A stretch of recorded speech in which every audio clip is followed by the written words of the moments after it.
Have you ever felt that strange sensation, that shiver on the back of your neck? Like there's something or someone watching you, even when you're completely alone? That shadow you swear you saw out of the corner of your eye, the door that creaked without wind, or the whisper that blends with the silence of the night. What if I told you that there is a place in the United States where this feeling is not only common, as mortal? A place where the air gets heavy, the forest seems to hold its breath, and fear smells of blood and cut wood. Today, I'm going to take you to that place.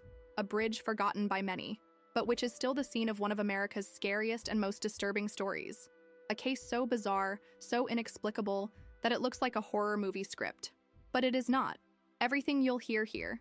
It is based on real police files, newspaper articles that appeared on national covers, and dozens of testimonies that, to this day, have never been explained. This is the story of Bunny Man. He is not a character from fairy tales nor from children's cartoons. He is a man, or something like that.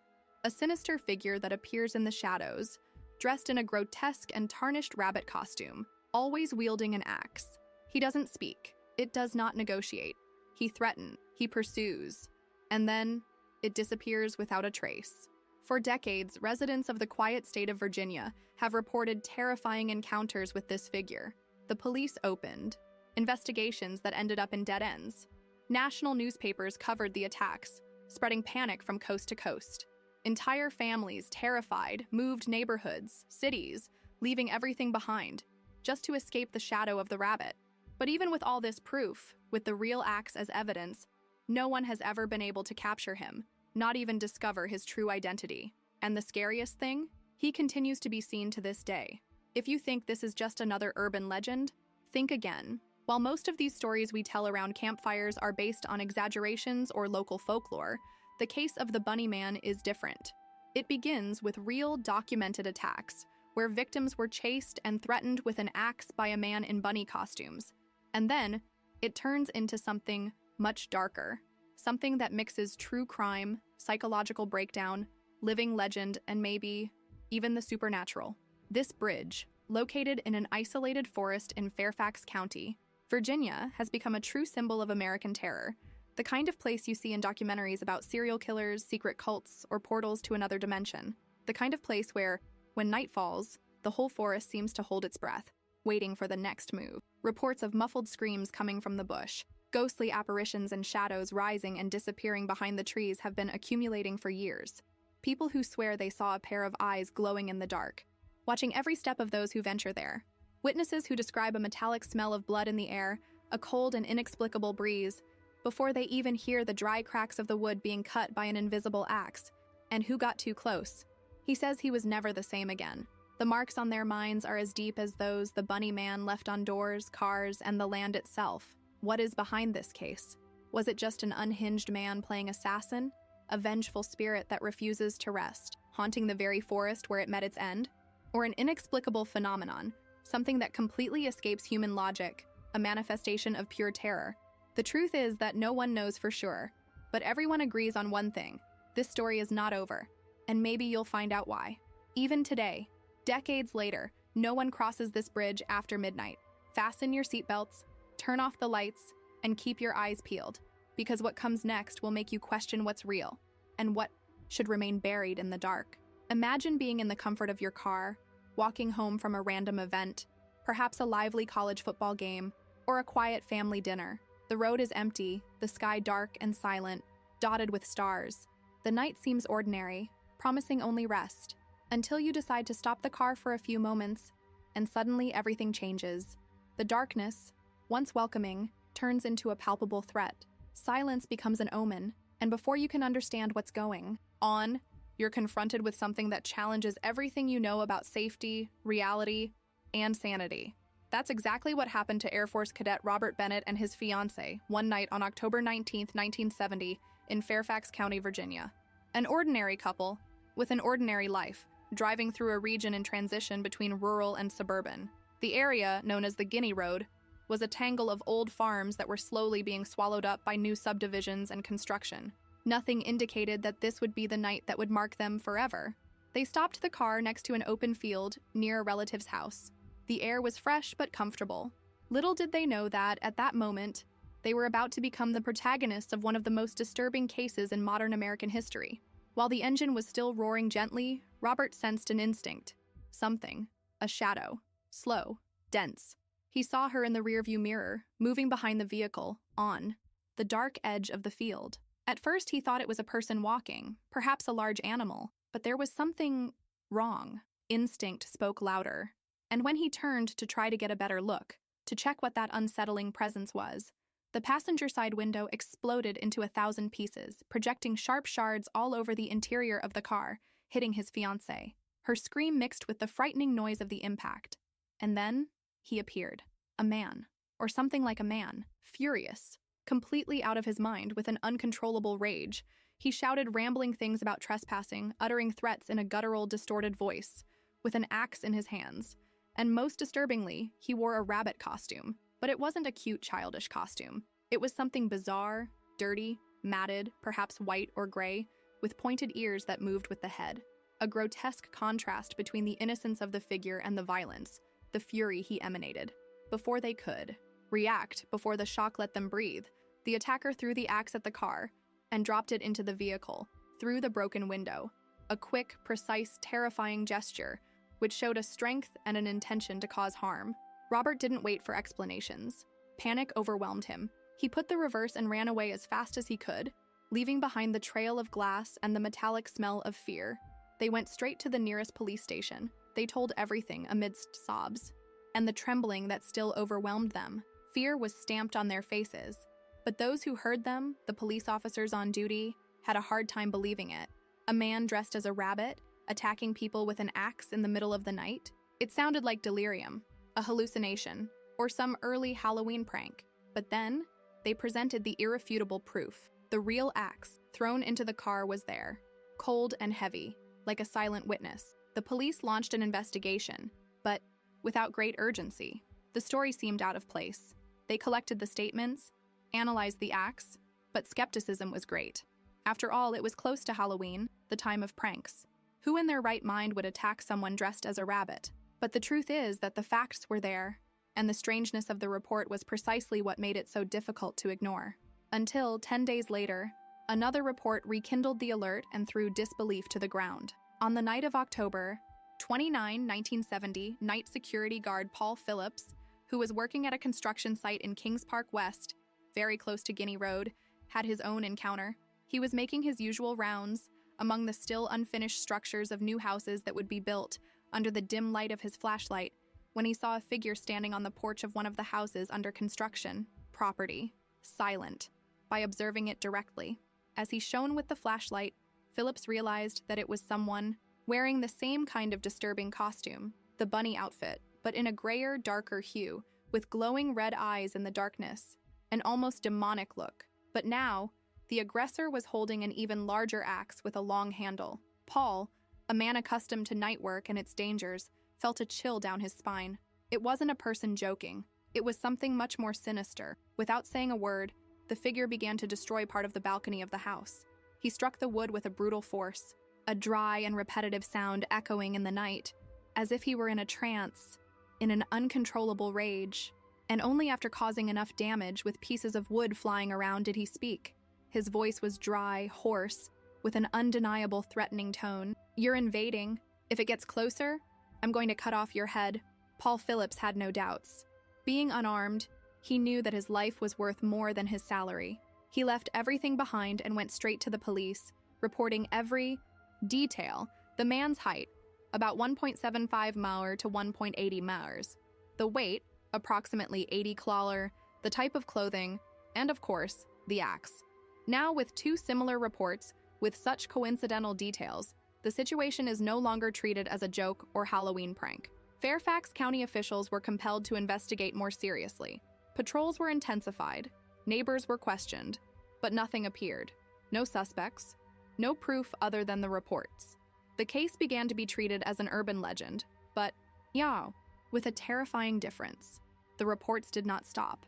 More than 50 people, in a few weeks, claimed to have seen the same figure, a man, or a thing, dressed as a rabbit, carrying an axe, appearing in the fields, appearing behind trees, prowling houses, watching people through the windows. Many claim to feel a presence before seeing him, as if the air changed, becoming heavy, electric, as if the environment became dense, cold.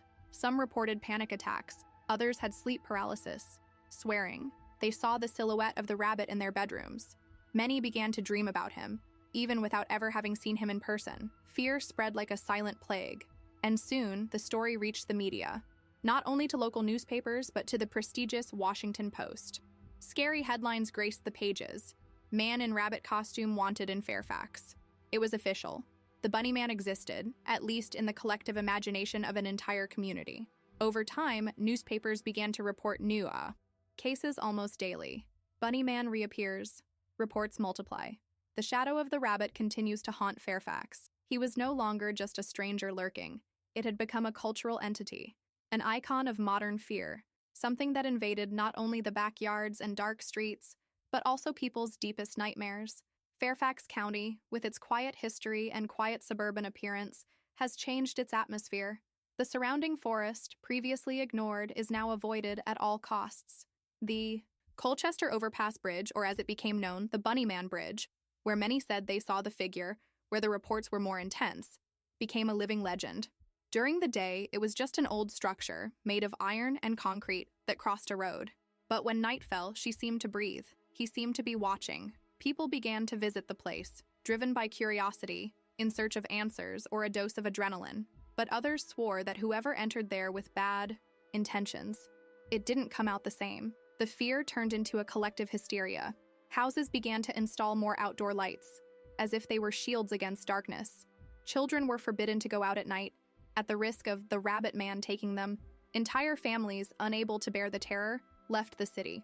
Security was no longer measured in locks and alarms, but in silence and isolation, because something was around, something was watching, something awaited. The police, under E. Caro, incessant pressure, stepped up patrols. He searched tirelessly. He checked medical records of psychiatric patients, looked for missing persons who might fit the description, but nothing appeared. No solid suspects, no concrete proof other than the terrified reports. The case began to be treated as an urban legend, a psychosocial phenomenon. But there was a problem. The reports did not stop. And most terrifying, they never contradicted each other. The descriptions matched. The sensations reported were identical. It was as if everyone was seeing the exact same being. As time passed, imitators appeared, young people who wanted to frighten others by taking advantage of the general panic. But this only fueled the myth even more. Because deep down, everyone knew no one was ever arrested for the 1970 attacks. No one ever explained who or what this grotesque creature was. And so, the Bunny Man is no longer just a masked man. It became an idea, a presence, a warning. The idealized American suburb now carried a grim weight. The manicured gardens hid invisible scars. And the forest, well, the forest seemed more alive, as if there was something in her, something old, that didn't want to be forgotten. And it is exactly at this point that everything begins to transform, because so far we are dealing with physical reports, with human actions. But what comes next begins to defy the laws of reality. Logic unravels, time seems to bend, and what once seemed like a bizarre criminal case is starting to take on the contours of something much, much darker. And that's it. That the true story, the one that really haunts us, begins. What began as an isolated case of disturbing violence, which spread into collective hysteria, soon plunged into a much deeper and frightening spiral. If until now we dealt with reports of a masked man, now we have entered a territory where time, facts, and reality itself begin to bow before something greater, something old, something that perhaps should not even be named. There is a theory circulating among the oldest residents of the region, those who heard the stories of their grandparents, and among some independent researchers who study unexplained phenomena. She points out that long before the first recorded attack in 1970, Fairfax County was already hiding dark stories. Stories that almost no one tells anymore, whispered only behind closed doors. Stories that, when rescued, make the figure of the Bunny Man seem like more than just a man, perhaps a cyclical manifestation of an evil that has never gone away. According to unofficial accounts circulating in obscure archives and nearly erased historical records, during the late 19th century, around the time of the American Civil War, there was a small sanitarium in the Fairfax County area. It would have been built to house patients that society considered irretrievable, People with severe mental disorders, insane criminals, and even those accused of occult practices, or witchcraft. It is said that the place, isolated in the forest, was a cause of great apprehension for the few local residents, who feared the presence of the inmates so close to their homes. Public pressure, over the years, caused the sanatorium to be gradually deactivated at the beginning of the 20th century. But it was during the deactivation process, in one of the last patient transfers, that the terror really began. A bus carrying some inmates had a serious accident on a muddy dirt road that no longer exists. The vehicle plummeted into a cliff, and chaos ensued. Most of the passengers were recaptured in the following days, many of them wounded and confused. But two of them disappeared without a trace, Marcus Lear and Douglas Griffin. And that's when it all starts to take shape, mixing with the horror we know. Days later, near the present Colchester Bridge, Marcus's body was found hanging from the arch of the structure, swaying gently in the wind, hands tied with barbed wire, the eyes gouged out. One note, written on a torn piece of paper pinned to his chest, read in trembling handwriting, "You will never find me. It doesn't matter how hard they try."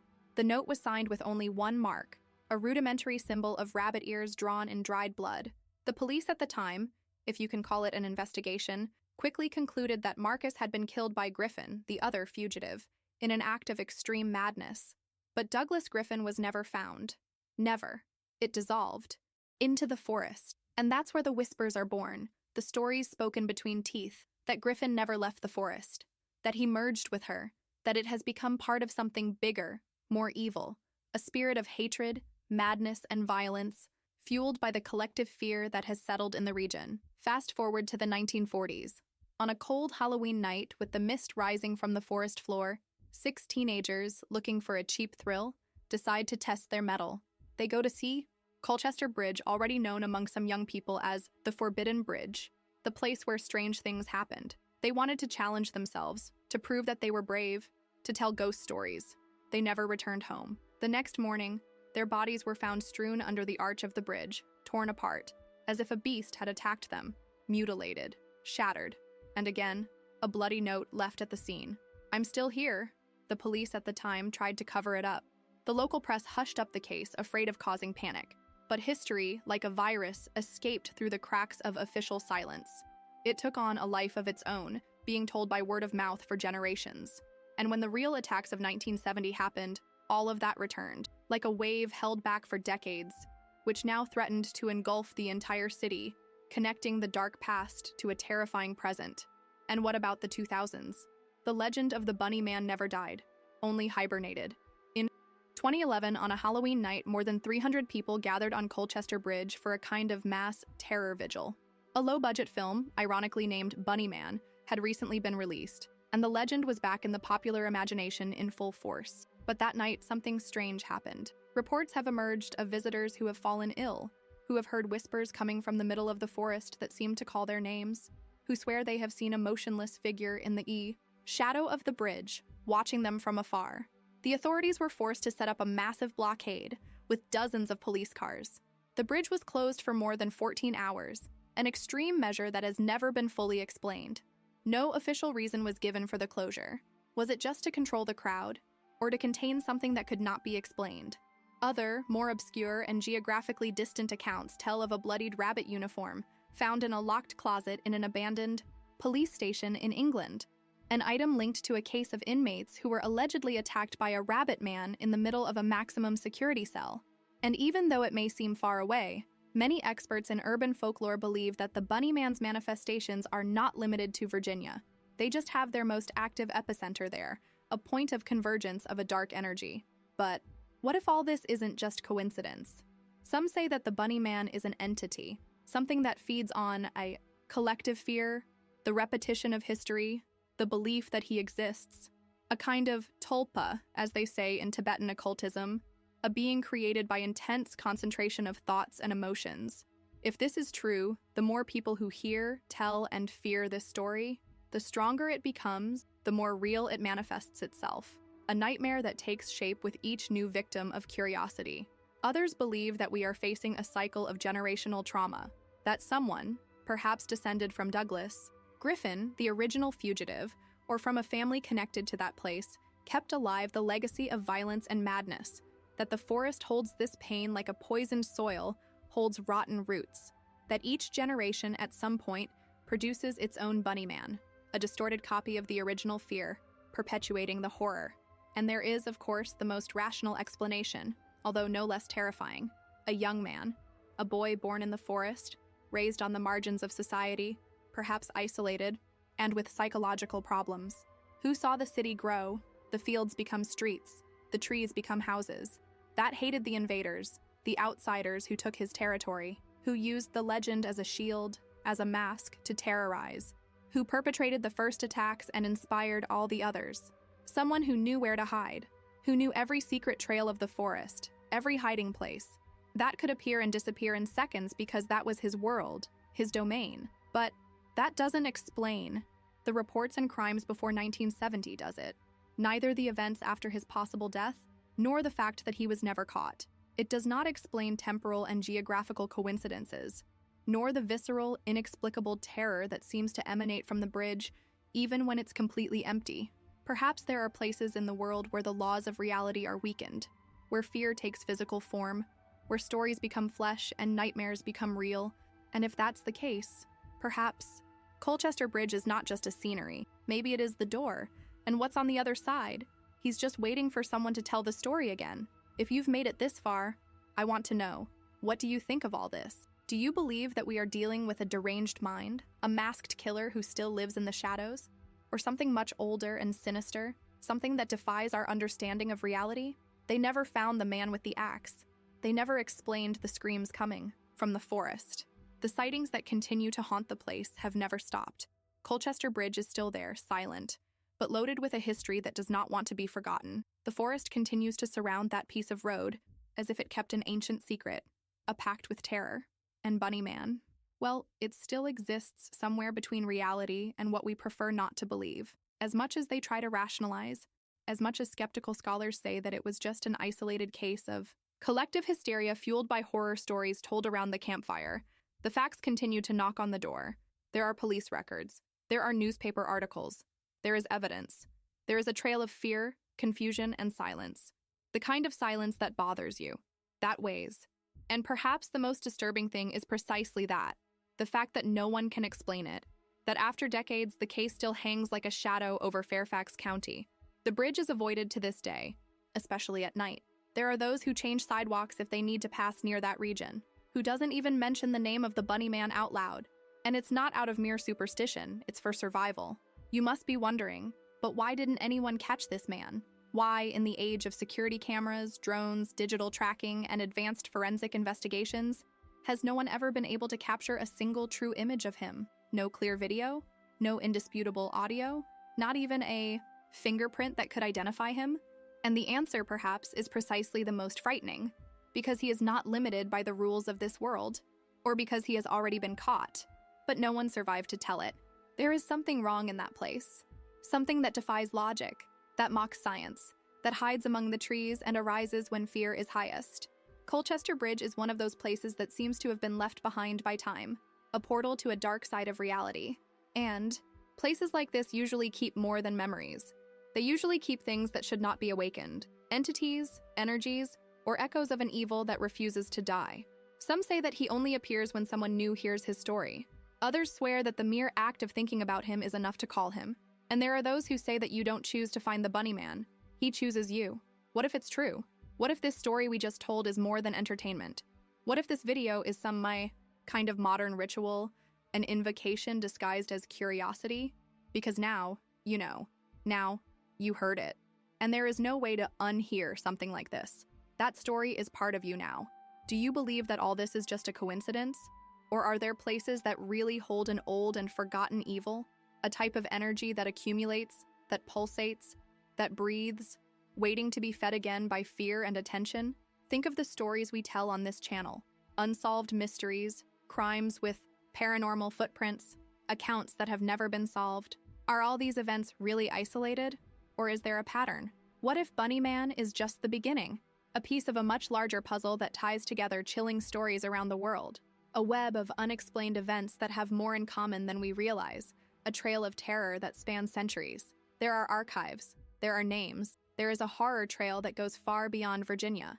and I'm going to follow that path, but not alone, because the next episodes I'm preparing dive even deeper into what's darkest and most disconcerting in this universe of true horror stories. What comes next can completely change the way you see the world. But warning, it is not for everyone. If you feel like you're ready, if you have enough courage to continue, then subscribe to the channel now.